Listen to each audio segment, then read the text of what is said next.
paz do Senhor Jesus esteja com todos neste momento, neste tempo. É um momento muito precioso. Nós estamos tendo a oportunidade de estar aqui na casa do Senhor para poder louvá-lo, agradecê-lo, para poder adorar a Ele. E neste tempo é até estranho quando a gente vem na igreja para fazer alguma coisa e nós nos deparamos com as cadeiras todas vazias na nossa frente. E eu ia confessar para os irmãos que existe no nosso coração uma saudade muito grande dos tempos preciosos que nós temos passado aqui como família. E nós oramos para que nós possamos estar de novo juntos o mais breve possível. Eu gostaria de abrir hoje aqui com os irmãos no livro de Tiago, na epístola do apóstolo Tiago,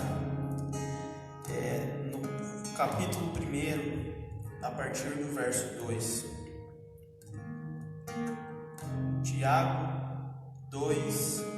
Tiago 1, verso 2.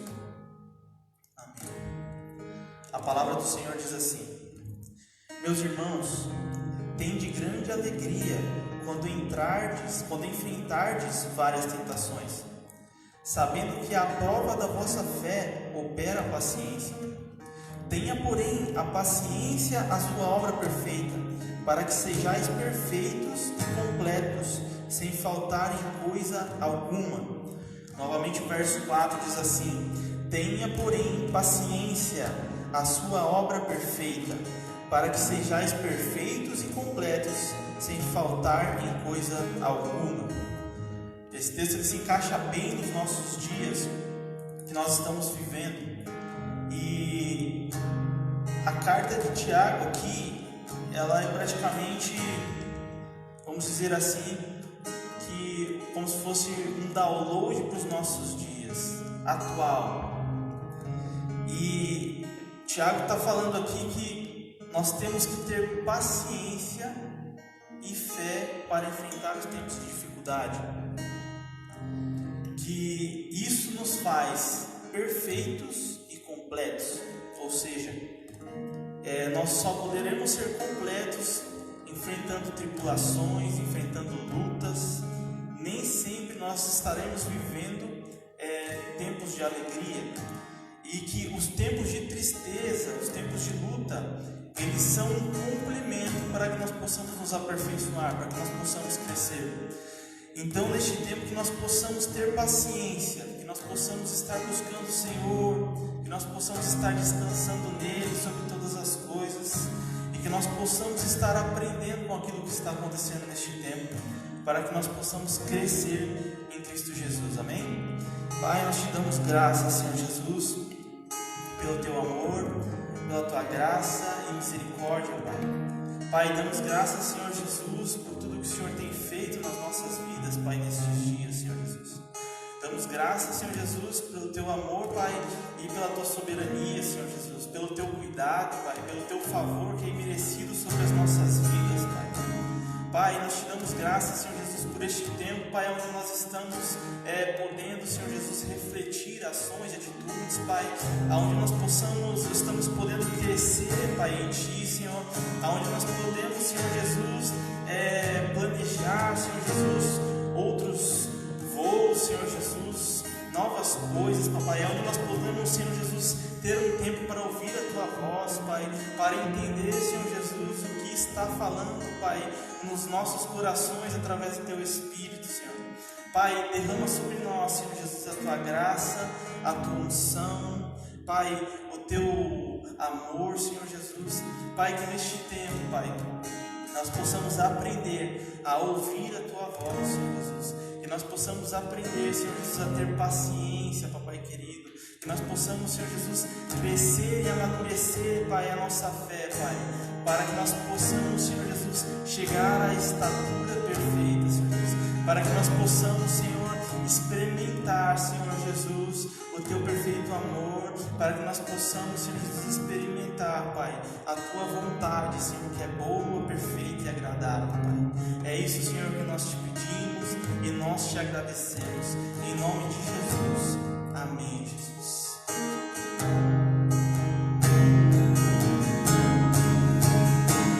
Eis-me aqui outra vez diante de ti, no meu coração. Tu escutas, me fazes cair as barreiras em mim.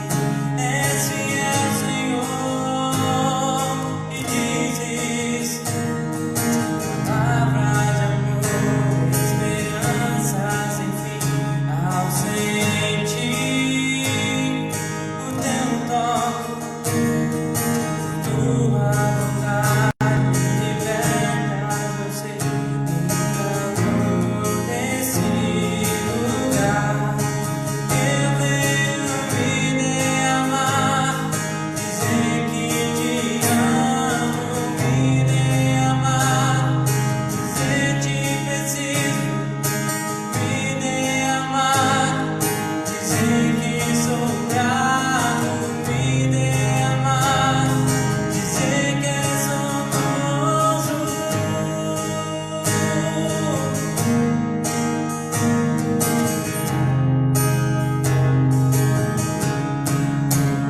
Eis-me aqui outra vez diante de ti, abro meu coração, meu louvor. Tu escutas, me fazes cair as barreiras em mim. És fiel, Senhor, e dizes palavras de amor, esperança sem fim. Ao sentir o teu toque, tua bondade me libertas. Eu sei o caminho desse lugar. Eu venho me amar, dizer que te amo, me amar, dizer te preciso, me amar, dizer que sou grato, me amar, dizer que és honroso, me amar, dizer que te amo, me amar, dizer te preciso, me amar, dizer que sou grato, me amar, dizer que és honroso.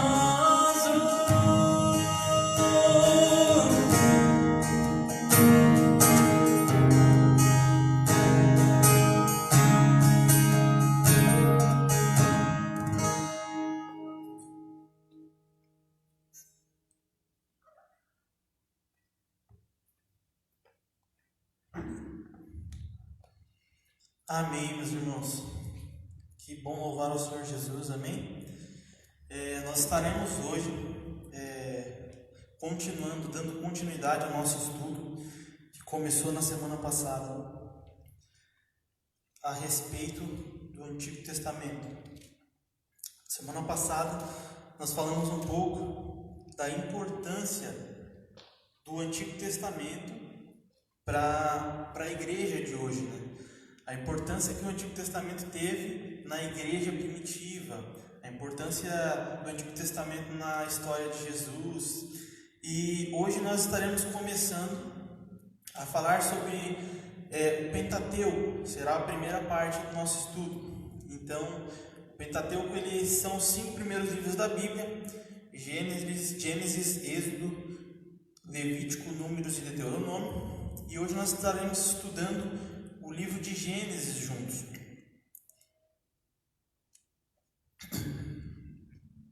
Estaremos falando um pouco sobre a importância do livro de Gênesis para todo o restante das Escrituras. como da onde sai base, fundamentos importantes para a história da igreja, como é importante a gente entender o livro de Gênesis para que a gente possa entender o que Deus quis fazer no projeto original dele, qual que é a importância de nós buscarmos voltar nesse processo original para que a gente possa viver a plenitude de igreja nestes tempos, né?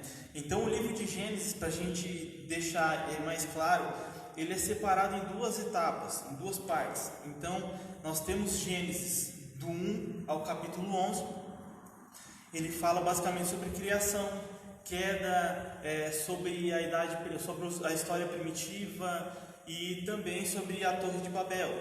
E depois nós vamos ter, a partir do capítulo 12 até o capítulo 50, a história dos patriarcas da fé, que são Abraão, Isaac e Jacó. Como que o Senhor, por meio da vida deles, começou um processo para que o plano de redenção do Senhor pudesse acontecer. Amém? Então nós vamos começar a transcorrer aqui os capítulos do livro, e eu gostaria que se você pudesse aí estar com uma caneta, com papel, tá anotando certinho ali, para a gente poder estar estudando depois. Amém? Então nós temos ali no livro de Gênesis, no capítulo 1, a narrativa de como foi criado todas as coisas pela ordem do Senhor Jesus.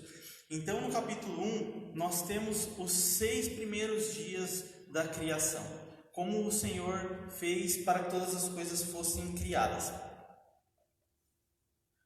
No capítulo 1, ele é dividido em 3 partes, que seria do capítulo 1 até o capítulo 10, que ele é o que? A criação dos céus e da terra e de tudo que neles vieram a existir.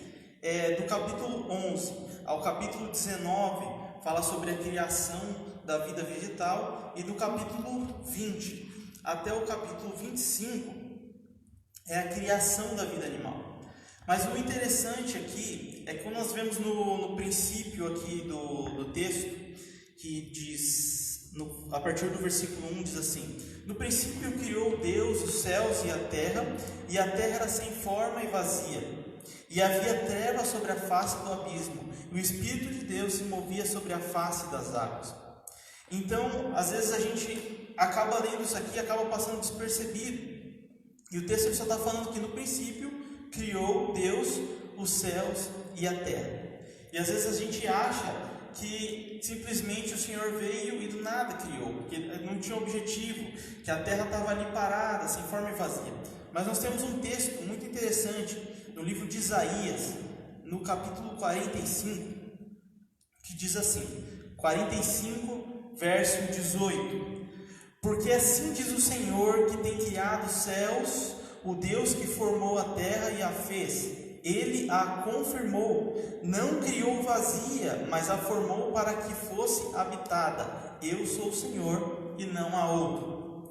É muito interessante nesse ponto, porque a gente às vezes se depara e acha que simplesmente a terra estava ali, sem forma e vazia, sem um objetivo algum. Mas a palavra do Senhor, ela confirma para nós que existia um objetivo de estar ali, a terra, que ele já tinha feito a terra para que ela fosse habitada. Ele tinha um plano para a terra, para a existência da terra. Ele não simplesmente formou ela e deixou lá sem objetivo algum. Então o Senhor, quando ele começou a planejar todas essas coisas, ele já tinha em mente o que ele ia fazer. Ou seja, a terra era para que o homem habitasse, para que os animais habitassem. Ele tinha um plano para que ela fosse usada. Isso é muito interessante, porque a gente às vezes acaba achando que nós estamos aqui por acaso, ou que não há uma perspectiva, ou não há um futuro. Mas a palavra do Senhor diz que antes que a terra estivesse ali sem forma e vazia, antes do Senhor falar para que houvesse luz, o Senhor já havia planejado que a terra seria habitada. Amém? A partir do capítulo 2, nós temos ali no comecinho, o Senhor finalizando a obra da criação, que é o 7º dia, e ele descansando. Mas o que nós podemos observar ali de mais... Desculpa, irmãos. Antes do capítulo 2 ali, vamos voltar rapidinho. Eu tinha falado aqui do Gênesis de 1 ao 25, nós vamos falar do 26 ao 31 agora, sobre a criação do homem. Embora a criação do homem está aqui relatada já no capítulo 1, a essência do capítulo 1 de Gênesis não é relatar em si o homem, mas em relatar todas as coisas que foram criadas, do 1º até o 7º dia. Então nós temos o homem aqui sendo criado, mas nós não temos o homem como uma centralidade do capítulo. O homem aqui ele é como mais uma criatura que foi criada pelo Senhor. Mas o homem, ele já tem aqui algumas coisas interessantes que o Senhor tinha para que ele pudesse habitar na terra. Se nós pegarmos do verso 26 ao verso 27, o Senhor está falando que ele fez o homem à sua imagem e à sua semelhança, para que ele pudesse dominar sobre todas as coisas. Então a primeira coisa que o Senhor faz aqui na criação do homem, do 26 ao 27, é declarar a natureza do homem. Ou seja, ele está dizendo por que o homem foi criado, o que o homem tinha que fazer. Ou seja, vocês têm a minha imagem e semelhança. Então a natureza do homem é uma natureza celestial, a natureza de Deus. Ou seja, o homem estaria aqui na terra para expressar a natureza de Deus. No verso 28, nós temos o Senhor dando ao homem o segundo aspecto para que ele habitasse a terra, que é a sua vocação. Ou seja, o Senhor está falando assim no verso 2: E Deus os abençoou, e Deus lhes disse: Frutificai e multiplicai-vos, e enchei a terra, e a sujeitai, e dominai sobre os peixes do mar, sobre as aves dos céus, e sobre todo animal que se move na terra. Então ele está falando para o homem qual é a vocação. Então eu te fiz a minha imagem e semelhança, e agora a sua vocação é dominar sobre todas as coisas, multiplicar e frutificar a terra. Ou seja, o homem dominaria sobre tudo que existia, e ele teria que expandir a imagem de Deus pela terra, através da sua multiplicação e da sua frutificação. No verso 29 até o 30, nós temos ali que o Senhor ele está falando para o homem que tudo que está na terra já é para o seu mantimento. Ou seja, aqui nós podemos pegar algo também muito importante para os nossos dias atuais. Às vezes a gente acaba entrando em uma ansiedade, com medo da falta de provisão ou o que vai acontecer amanhã. E antes da queda, quando o Senhor estabeleceu o homem na terra, ele já tinha preparado para o homem todo o seu mantimento. Ou seja, se nós pegarmos a ordem das coisas criadas, nós vemos que antes do dia sexto, todas as coisas estavam criadas e o homem foi criado no dia sexto. Ou seja, o Senhor já tinha preparado tudo aquilo para que o homem estivesse. Então, quando nós estamos em Jesus, quando nós estamos vivendo a nossa vida com o Senhor, quando nós estamos vivendo na dependência dEle, quando nós entendemos qual é a nossa vocação e o que nós temos que fazer para o seu corpo, automaticamente a provisão vai chegar. Então, aqui que o Senhor estabeleceu para Adão e Eva, no caso, para o homem e para a mulher, que eles não adorariam e não se relacionariam com Deus para buscar algo em troca, porque eles já tinham aquilo. Ou seja, eles estariam se relacionando e agradecendo a Deus por todas as coisas que o Senhor já tinha feito por eles. Amém? No capítulo de número 2, nós vamos dar sequência a isso também. No 2 é muito importante ali a parte da formação do Jardim do Éden. Nós temos no verso 7 falando que o Senhor formou o homem do pó da terra e sobre as suas narinas ele soprou o fôlego de vida. Ou seja, ele, juntamente com os versos 26 e 27 do capítulo 1, junto com o verso 7 do capítulo 2, ele está estabelecendo que o homem ele é totalmente diferente de todo o resto da criação. Porque toda a criação não teve o cuidado que o homem recebeu ao ser criado. O homem foi criado de um jeito diferente, separado. O homem recebeu ordenanças específicas do Senhor, apontando para ele qual era a sua natureza, qual era a sua vocação, qual era o seu propósito aqui na terra. E nós temos aqui, a partir do verso 15, que o Senhor ele estabelece a primeira aliança com Adão. Então ele está dando para Adão o direito de cuidar do jardim do Éden. Ou seja, ele está falando para Adão: Adão, eu plantei esse jardim, você vai cuidar desse jardim, e essa é a minha aliança com você. Ou seja, você vai lavrar e você vai guardar o jardim. Esse é o seu trabalho. Mas a única coisa que você não pode fazer é comer da árvore do conhecimento do bem e do mal. Isso é algo muito interessante, porque eles estavam em um ambiente assim maravilhoso.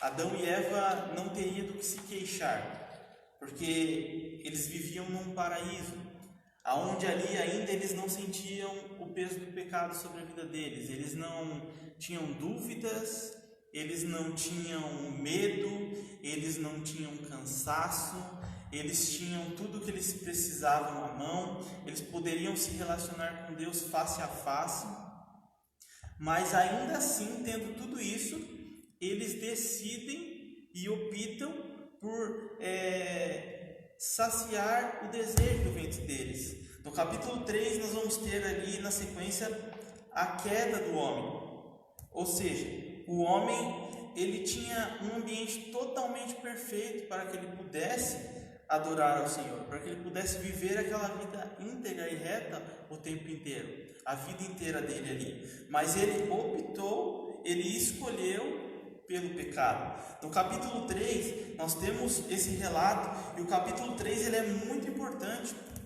para que nós possamos entender a doutrina da salvação, a importância da redenção por meio de Jesus Cristo.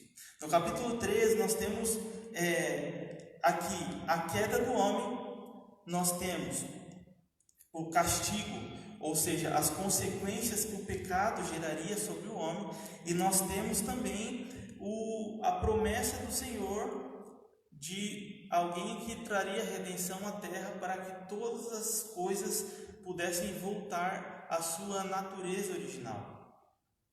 No capítulo 3, nós temos ali, a partir do verso 1 até o verso de número 7, nós temos ali a conversa de Eva com a serpente, e na sequência também após Adão caindo junto com Eva, depois que ele também come o fruto. Ou seja, eles tinham um ambiente especial e eles optaram por ouvir algo da serpente e sair fora do propósito original da vida deles. Então, às vezes nós acabamos entrando em questões de vitimismo, dizendo que isso aconteceu porque eu tenho um problema, ou na verdade o pecado ele habita em nós desde o nosso nascimento por conta da queda. Ou seja, se o pecado na nossa vida fosse consequência de uma série de coisas que acontecem e que fogem do nosso controle, nós não veríamos Adão e Eva vivendo num paraíso sem problema, optando pelo pecado. Ou seja, assim como nós aprendemos com eles e como nós podemos ver o que eles optaram de errado e as consequências que eles sofreram, isso ensina muito para a gente, para que a gente também possa optar pela vontade do Senhor e para que a gente possa viver a verdade dele. Amém? Aqui nós temos também alguns pontos interessantes que nós podemos levar para o restante do Evangelho. No verso 9, o Senhor chama por Adão. E chamou o Senhor Deus a Adão e disse: onde estás? Verso 10. E ele disse: ouvi a sua voz soar no jardim, e temi porque estava nu, e escondi-me. Aqui nós temos algo que nós podemos carregar hoje ainda para os nossos dias, para a nossa vida. Porque o Senhor ele faz duas perguntas para nós enquanto nós estamos aqui e nós estamos caminhando, correndo a corrida cristã. Ele tem duas perguntas. Uma é a que ele já fez aqui para Adão. Onde estás? Ou seja, em qual posição nós estamos na presença do Senhor? Aqui, o Senhor ele não queria saber fisicamente qual era o local que Adão se encontrava. Deus ele é onisciente, então ele sabe onde estão todas as coisas, ele sabe de todas as coisas. Mas a pergunta que ele faz para Adão é: aonde estás? É o que? A sua condição. Porque ali já não estava mais aquele ser perfeito que o Senhor criou, a sua imagem e a sua semelhança. Ali já está um homem com o peso do pecado. O homem que ele tinha intimidade com o Senhor, e agora o orgulho que veio junto com o pecado para o coração dele faz com que ele se esconda do Senhor para não mostrar que ele estava nu. Então uma pergunta que o Senhor nos faz é: aonde nós estamos em relação à sua vontade, em relação ao que nós estamos vivendo do Evangelho? E ali na sequência, nós vamos ver depois o Senhor, a partir do verso 14, dando para eles a sentença e o que eles sofreriam a respeito do seu pecado.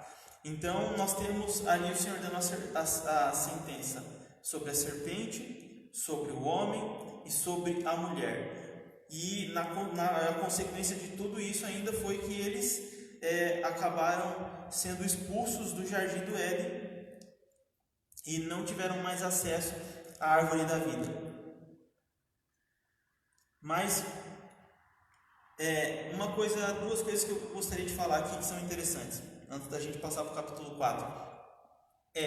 No verso 15 diz assim, vamos ler do 14, verso 14 diz assim: então o Senhor Deus disse à serpente: porquanto fizeste isso, maldita serás mais que toda a fera, e mais que todos os animais do campo.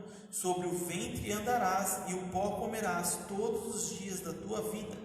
E 15: e porei inimizade entre ti e a mulher, e entre a tua semente e a semente entre a tua semente e a sua semente, e essa te ferirá a cabeça, e tu lhe ferirás o calcanhar. 15 de novo: e porei inimizade entre ti e a mulher, e entre a tua semente e a sua semente, e essa te ferirá a cabeça, e tu lhe ferirás o calcanhar. Aqui nós temos a primeira mensagem a respeito de Jesus, uma mensagem, vamos dizer assim, messiânica, apontando para Cristo sobre a redenção, que Jesus venceria o inimigo, ou seja,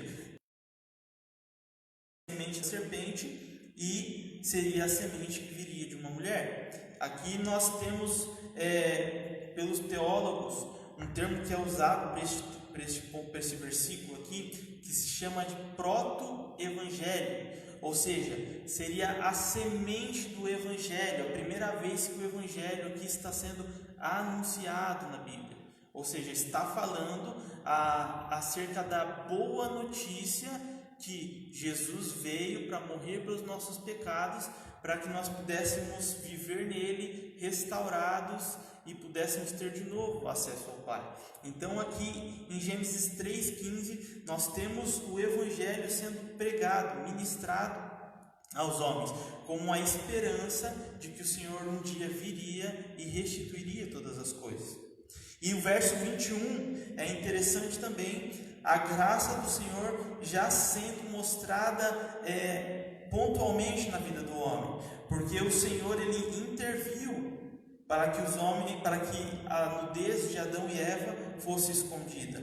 Ou seja, eles pecaram, eles quebraram a aliança que eles tinham com o Senhor, que era de lavrar e cuidar do jardim, que não era para comer da árvore da ciência do bem e do mal, e ainda assim o Senhor trouxe para eles uma boa notícia de que um dia viria alguém que restituiria a ordem, as coisas originais, e também o Senhor já proveu para eles com que eles pudessem esconder a sua nudez. Amém? No verso 4, no capítulo 4, nós temos uma história muito interessante que é de Caim e Abel. Os irmãos conhecem bem a história, mas eu não quero me atentar muito aos fatos e contar a história. Eu quero deixar algumas chaves ali só para que os irmãos possam estudar. No capítulo 4, verso 7, o Senhor diz para Caim: se bem fizeres, não é certo que serás aceito? E se não fizeres bem, o pecado jaz à porta, e sobre ti será o seu desejo, mas sobre ele deves dominar. Ou seja, assim como aconteceu com Adão e Eva, aqui está acontecendo novamente com Caim e Abel. Então o Senhor está falando para eles assim, para Caim assim: se você está fazendo bem, você vai ser aceito. Mas se não, o pecado jaz à sua porta. Você que tem que dominar. Não sou eu que tenho que fazer algo dentro de você. É você que tem que aprender a dominar os seus impulsos. Ou seja, toda narrativa bíblica que nós vamos ver de Gênesis a Apocalipse, nós vamos ver que o Senhor ele aponta para a gente o caminho, o que nós temos que fazer, ou seja, lavrar e cultivar o jardim e não comer da árvore do conhecimento do bem e do mal. Ou seja, nós temos que obedecer ao Senhor para que nós possamos obter êxito. E aqui ele está falando para Caim: você deve dominar sobre o seu pecado. Ou seja, eu já estou te alertando sobre o que vai acontecer, mas você tem que optar. Amém?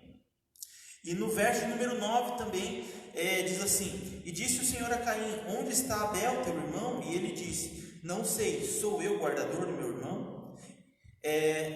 O capítulo 4 com o verso 9 e o capítulo 3 também no verso 9, ele trazem juntamente duas chaves importantes para a gente viver hoje a caminhada cristã.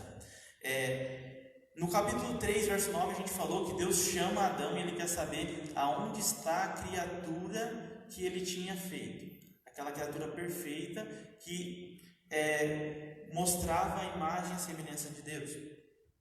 Agora, aqui no capítulo 9, no capítulo 4, no verso 9, ele está perguntando para Caim: Caim, aonde está o teu irmão? Então são duas coisas que nós temos que levar para a nossa caminhada cristã.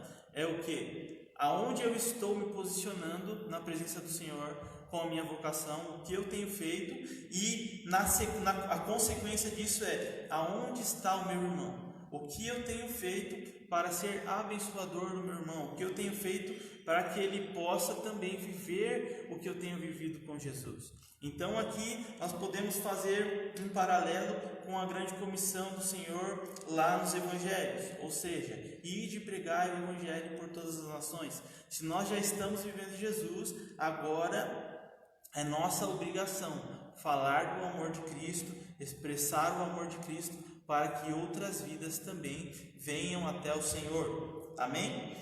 No capítulo 4 nós temos a genealogia de Sete, e aqui tem 3 pontos para nós destacarmos. Ou seja, uma é a vida de Enoque, no verso 22. Enoque foi transladado pelo Senhor Jesus, ou seja, ele era tão justo e tão íntegro, tão reto com o Senhor Jesus, que o Senhor não deixou que ele conhecesse a morte. O Senhor tirou ele para si. Nós temos aqui também algo para curiosidade, que seria a vida de Matusalém, que Matusalém era filho de Enoque, e Matusalém foi o homem que viveu mais tempo na história. Ele viveu 969 anos. E na sequência, na genealogia de Sete, também nós temos Noé, filho de Lameque, aparecendo. Noé ele vai ser uma figura muito importante. No capítulo 6, ele relata a corrupção do mundo, o que os homens estavam fazendo longe da presença de Deus. Eles não estavam se relacionando com Deus. Então, o que estava gerando no coração deles era algo terrível. No verso 3 do capítulo 6 diz assim: então disse o Senhor: não contenderá o meu espírito para sempre com o homem, porque ele também é carne, porém os seus dias serão 120 dias. O Senhor está fazendo o quê?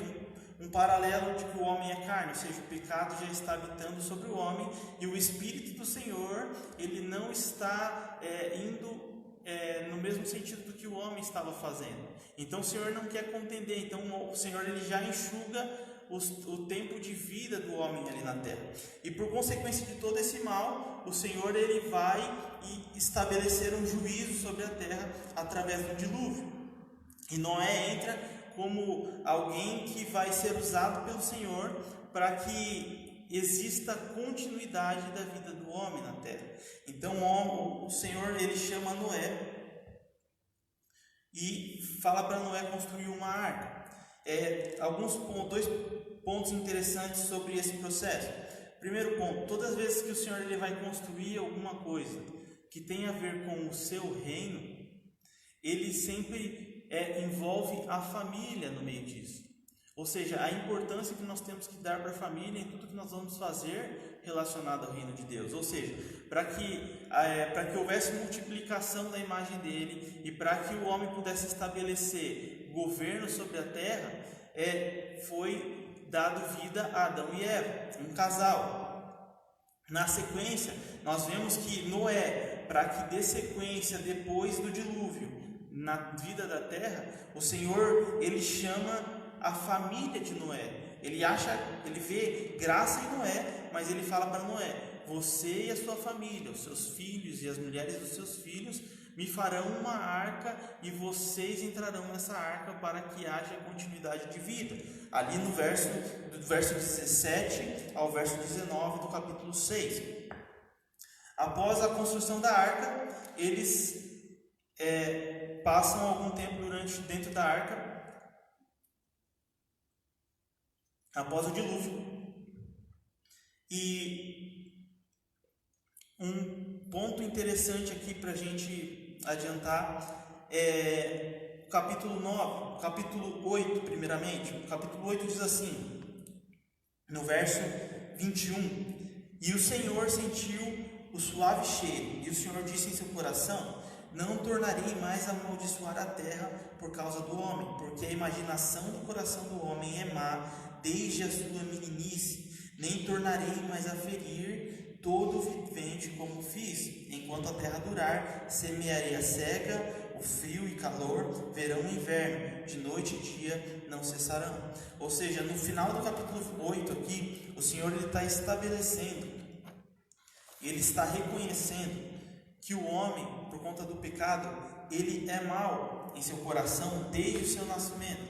Ou seja, enquanto não houvesse uma redenção, uma ordem onde toda a estrutura original da terra viesse de volta, o homem ele vai continuar sendo mau. Ou seja, sem a graça do Senhor, nós não seríamos salvos. Sem a presença do Espírito Santo de Deus hoje, nós não podemos praticar obras boas, porque se nós estivermos praticando uma obra boa, mesmo que não seja, ainda que seja uma obra boa, mas que não tenha o Espírito Santo, ainda existe um mal em nós.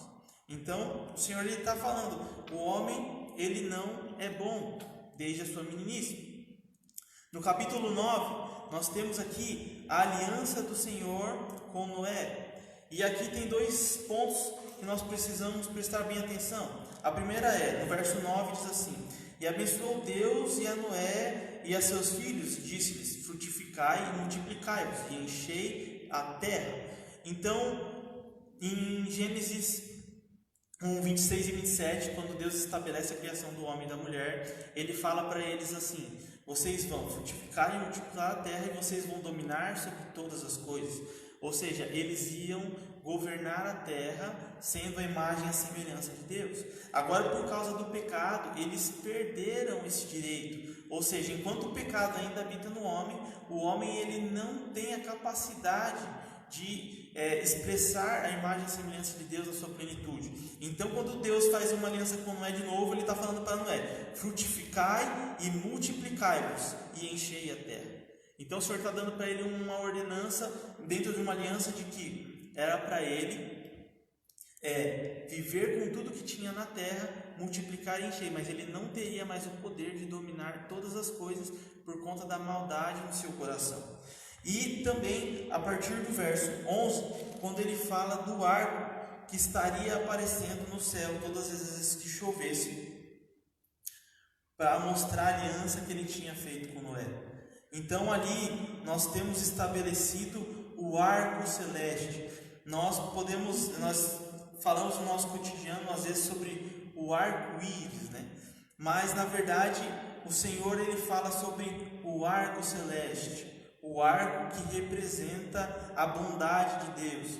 Então, quando nós falamos arco-íris, o íris é de uma deusa grega e não tem nada a ver com o que o Senhor fez lá, com o pacto, com a aliança do Senhor.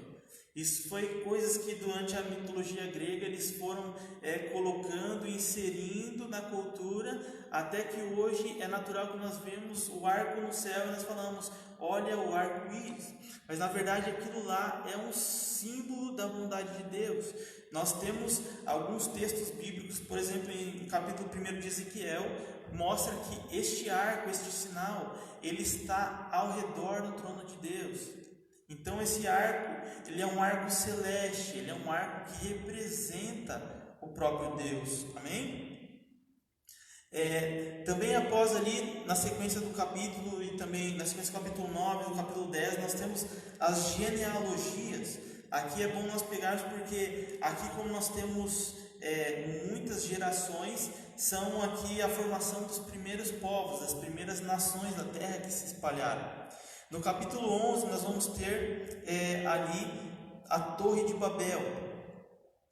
Algo interessante para a gente poder fazer um paralelo da Torre de Babel é o que? É poder estudar em paralelo o capítulo 11 de Gênesis, a Torre de Babel, com o capítulo 2 do livro de Atos, onde a gente vê a diferença do que aconteceu. Ou seja, no capítulo 2 de Atos, o Senhor Jesus, dentro de toda aquela confusão, ele estabelece um relacionamento entre todo aquele povo. Então o Espírito Santo dele vem, e quem não falava a língua de outra pessoa acabou conseguindo se comunicar normalmente, e o Evangelho foi pregado naquele ambiente. Aqui em Babel nós temos homens que falam a mesma língua, mas que o objetivo deles não é um objetivo nobre, não é um objetivo que vai apontar para a vontade de Deus. Ou seja, o que eles estão fazendo é para que o nome deles sejam edificados, para que a vontade deles sejam estabelecidas. Então o Senhor ele vem ali e traz uma confusão e ele dispersa todos os povos. Ou seja, é importante a gente entender, a gente aprender a falar a mesma língua, para que não haja divisões no nosso meio. Para a gente poder ver qual é o objetivo e propósito que nós estamos caminhando, para que nós possamos estar no centro da vontade de Deus e não sofrermos aqui com o que aconteceu na Torre de Babel, ou seja, acontecer confusão da fala e também a divisão, a dispersão. Amém? Aqui nós finalizamos a primeira parte do livro de Gênesis, capítulo 1 a 11 o que envolve a criação e a história do povo primitivo, o que vinha antes de começar o plano redentivo de Deus. A partir do capítulo 12, agora nós temos a história de quatro patriarcas muito importantes. Os três mais importantes são Abraão, Isaac e Jacó, conhecidos como os pais da fé cristã, os pais do judaísmo. Nós vamos começar aqui através de Abraão, que é o pai da fé. Nós temos Abraão como o pai da fé e também alguém como foi conhecido como amigo de Deus, um homem que andava segundo a vontade de Deus.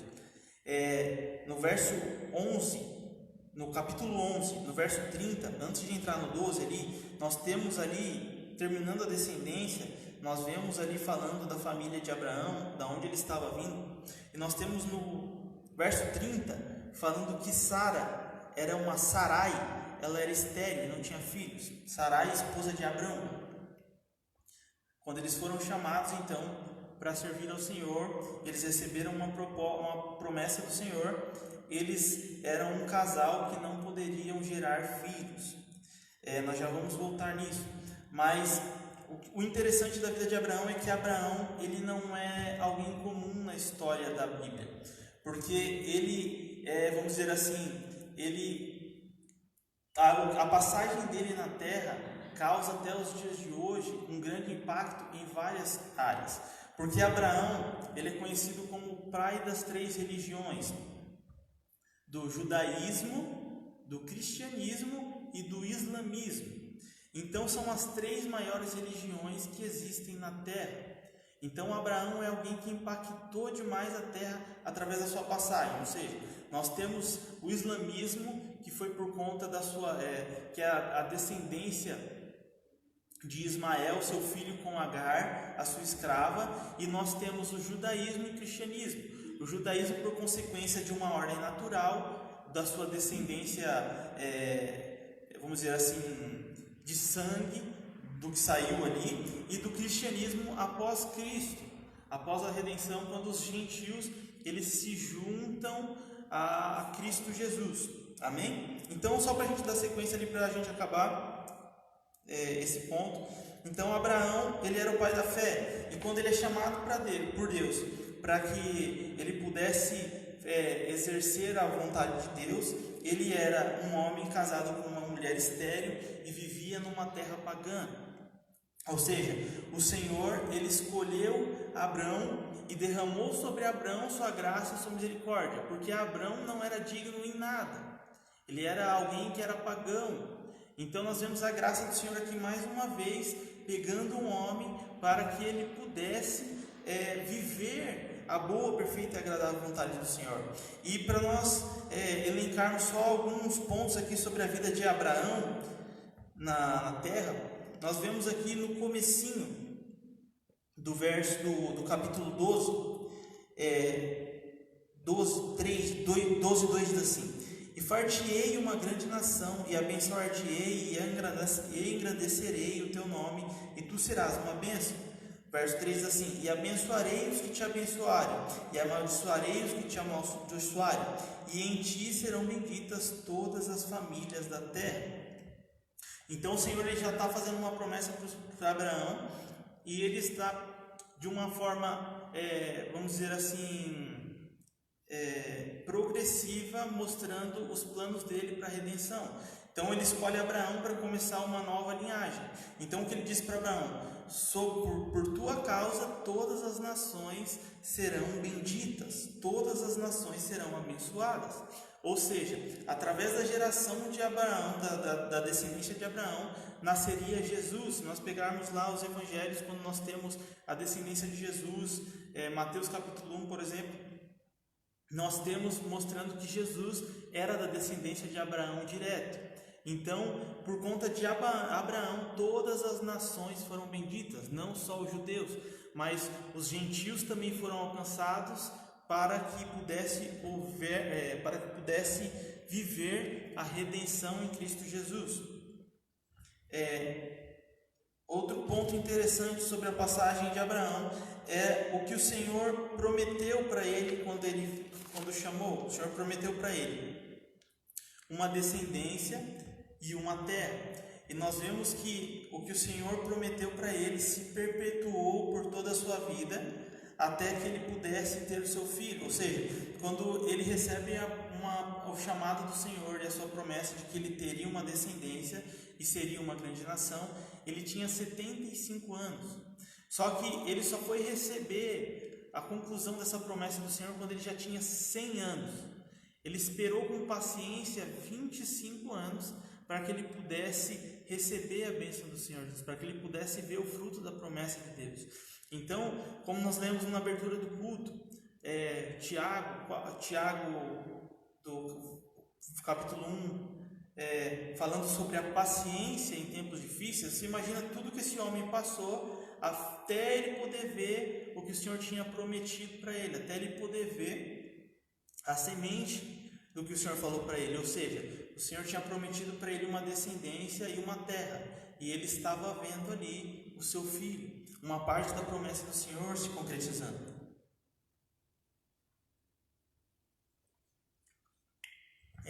Também uma passagem interessante aqui sobre Abraão, o verso 22, quando ele sobe ao monte para poder entregar o seu filho como um sacrifício pedido ao Senhor.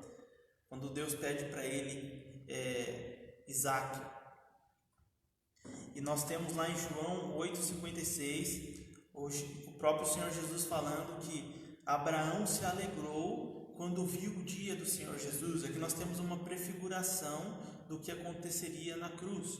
Então seria o que? O pai entregando seu filho como sacrifício. Então ali Abraão entendeu o que o Senhor faria, ele teve uma revelação do que o Senhor faria para que a redenção sobre a terra viesse. Ou seja, ele entendeu a importância do que ele estava fazendo, da sua descendência. Por isso que é importante nós andarmos com o Senhor e nós procurarmos saber o que o Senhor quer nos revelar para que nós possamos executar a sua vontade.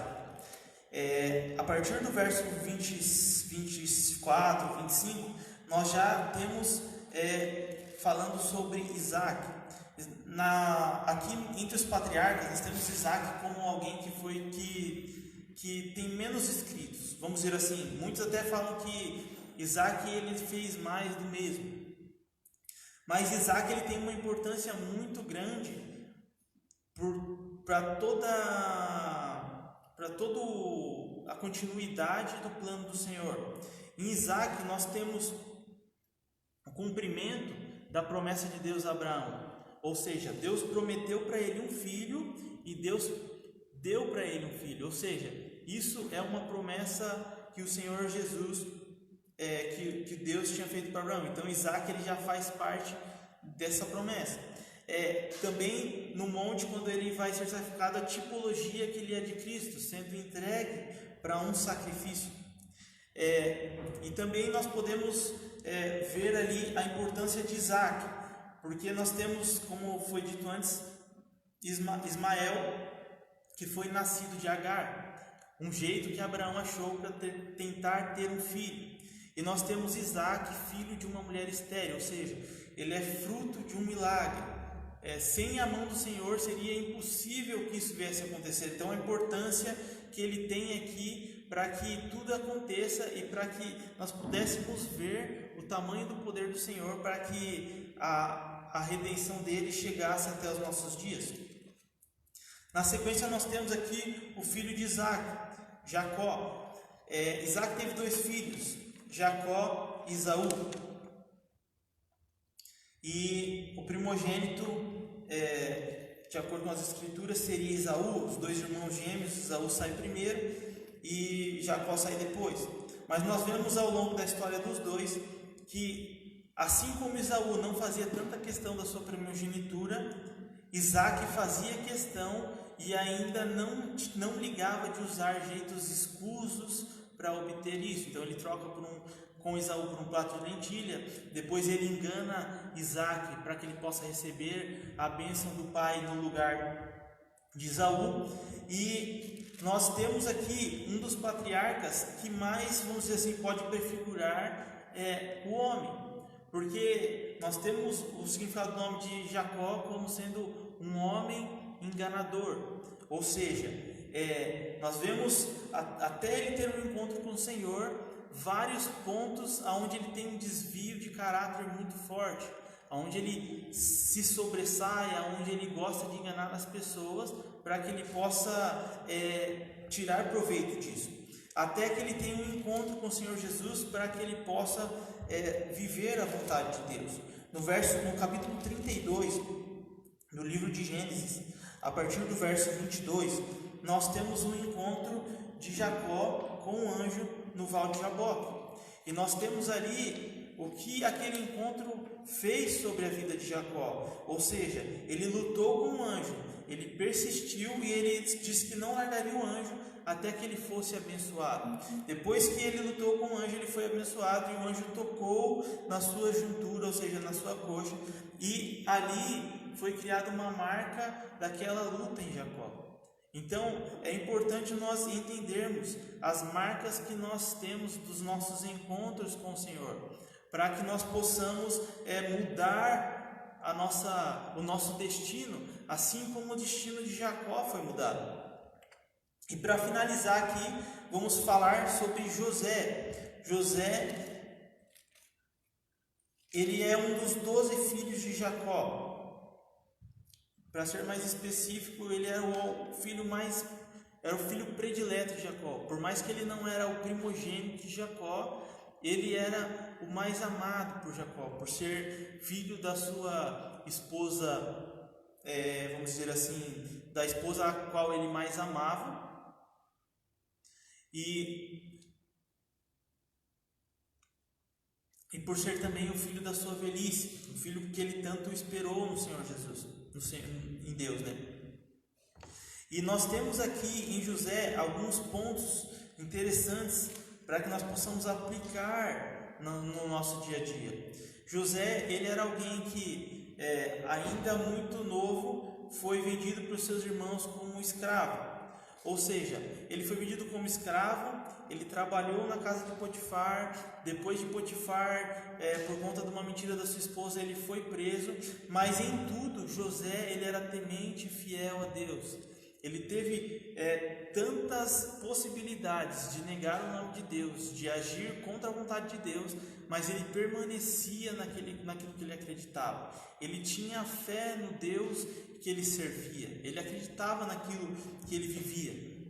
E aqui nós também podemos fazer o paralelo de José lá atrás com Caim, que foi alertado por Deus pelo mal que estava à porta e mesmo assim ainda escolheu o mal. E nós temos José vivendo tantas adversidades, vivendo e em obediência ao Senhor.